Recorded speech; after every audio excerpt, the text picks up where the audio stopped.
ঝাড়খণ্ডের সিংভূম জেলার মধ্যে দিয়ে বয়ে চলেছে তিনটি নদী, কারো, কোয়েনা আর কোয়েল। এই তিনটি নদী পরিবেষ্টিত বেশ কিছু জায়গার লোহা খাদানে চাকরি করেছেন লেখক। তিনি পেশায় একজন ডাক্তার।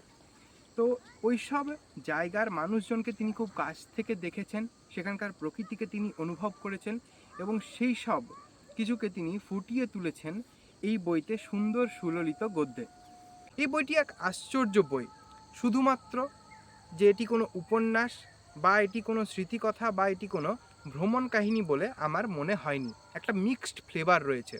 সাহিত্যিক বিভূতিভূষণ বন্দ্যোপাধ্যায়ের সাথেও একবার লেখকের দেখা হয়েছিল, সেই ঘটনার কথাও এই বইতে রয়েছে।